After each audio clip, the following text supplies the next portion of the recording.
Chapter 10. The Sabbath School. Vital godliness is a principle to be cultivated. The power of God can accomplish for us that which all the systems in the world cannot effect. The perfection of Christian character depends wholly upon the grace and strength found alone in God. Without the power of grace upon the heart, assisting our efforts and sanctifying our labors, we shall fail of saving our own souls and of saving the souls of others. System and order are highly essential, but none should receive the impression that these will do the work without the grace and power of God operating upon the mind and heart.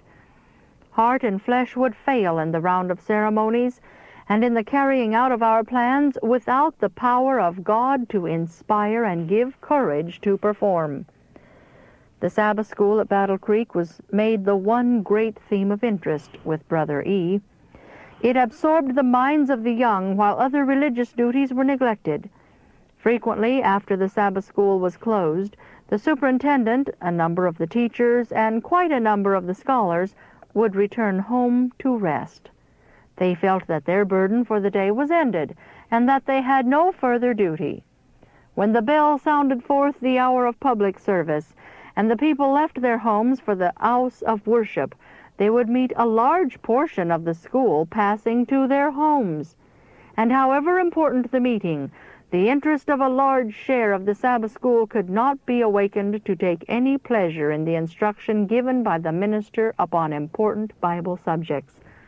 While many of the children did not attend public service, some that remained were not advantaged by the word spoken, for they felt that it was a wearisome tax. There should be discipline and order in our Sabbath schools.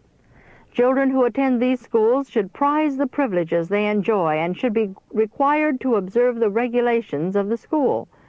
And even greater care should be taken by the parents to see that their children have their scripture lessons than is taken to see that their day school lessons are prepared. Their scripture lessons should be learned more perfectly than their lessons in the common schools. If parents and children see no necessity for this interest, then the children might better remain at home, for the Sabbath School will fail to prove a blessing to them.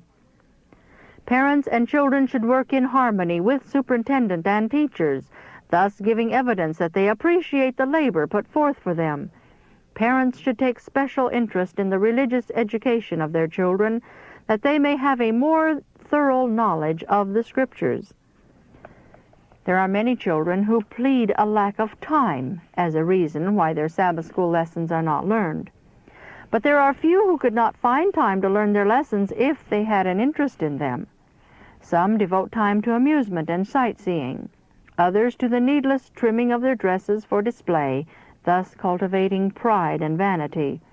The precious hours thus prodigally spent are God's time, for which they must render an account to Him.